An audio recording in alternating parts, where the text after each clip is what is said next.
Hello guys, I'm Ali Khavari, and in this video I'm going to talk about how Aristotle sees or describes human. Aristotle has a book called Politics, and in that book he has given a definition of human being. In his book he says human is a political animal. So we got two parts here, two terms, political and animal. First, we're going to focus on animal one, and then later on we'll get to the political one. So, if we focus on the second part, which is animal, for sure there are a lot of things can be inferred from this term, but I just want to point out 2 points. First, when he says that we are animals, so I think the most important thing we can infer from this is that we are not born as humans. So, as a result, learning, culture, education, all these kind of things, they become very vital. Why? Because we are not born humans. When, according to this definition, when we are born, there's no difference between us and any other animal. What makes us different, what makes us human, is learning, is education, is culture, is ethics. So, education overall becomes really essential in order to convert us from a human animal to a human. You know, that's why we have to pay a lot of attention to education, to learning process, and it's a lifelong process because naturally we are not humans, we are animals, and we have to keep learning in order to keep saving or maintaining our humanity. It's what I infer from this one thing.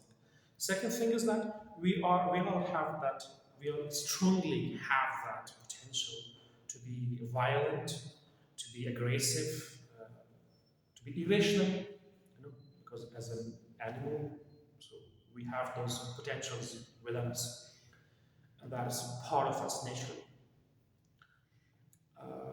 And again, learning, culture, ethics, these things, law, maybe. These are things that can help us to keep ourselves human and do not let our inner part, our natural part, which is being animal, to overshadow, to become more powerful than our what we are learning, what we're trying to keep part. So these are, I think, the two more important points that I infer from this being animal of humans. Coming to the second part, which is political, that we are political animals. So what I infer from this political word, the most important thing for me is that we are social animals. Why? Because when we want to do politics, so it's possible, it's for sure that you cannot do it alone. It's not possible to do politics alone. You have to be in a group of people. Politics is a social activity. So, according to Aristotle, we are political. So it means we are social as well. Being social is within us. That is part of our nature. It's not something that we learn or we need this and that. According to this definition of Aristotle, we are naturally social humans, social animals. So because we are political itself is a social phenomenon. Second thing that we can come out of this, considering the point that Aristotle is from Athens, which is the cradle of democracy, in particular the time that he was living. So, in a democratic state, what is important is communication, because you cannot convince your opponents with force, with power, with might. You have to convince them with reason. You have to communicate with them. You have to talk to them. You have to convince them. So for that, communication becomes key, and for that, language becomes the key. And From this, we can infer the second part, which is usually said that human is communicative or speaker. So language becomes a key part of our humanity. If you want to be a human, we have to focus on our language. We have to be able to communicate with people, to make connections with the people. The less we talk, the more we focus on force, on mind, the less we are human, according to this definition of Aristotle. The last thing I infer that I want to point out is there are a lot of other things that can be inferred, but keep this video shorter, so I just want to focus on the third point that I infer from this, which I think is important, is that rationality. Because when you want to be among humans with other people, as we are a social animal, and because we want to communicate with people, we want to talk with people. So for both of them, we need reason. It's not possible to live with people without reason, irrationality. And it's also not possible to live with people without communicating.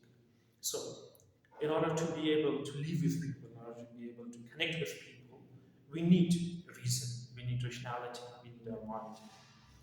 So, humans are rational animals, inferred from this definition. So, if you focus, it's quite paradoxical, because from one perspective, one side we are violent, aggressive, irrational beasts, animals.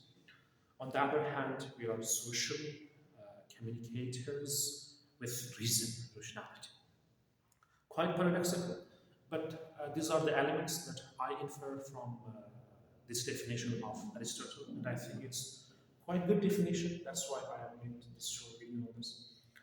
And there are a lot of things to be discussed about this definition, about each element of this part. Each element of that needs a lot to be discussed a lot in details. But this is the definition that Aristotle gives in his Politics, and those are some points that I inferred from that definition. So, what do you think? Is this a good definition of human or no? And what else can you infer from this definition?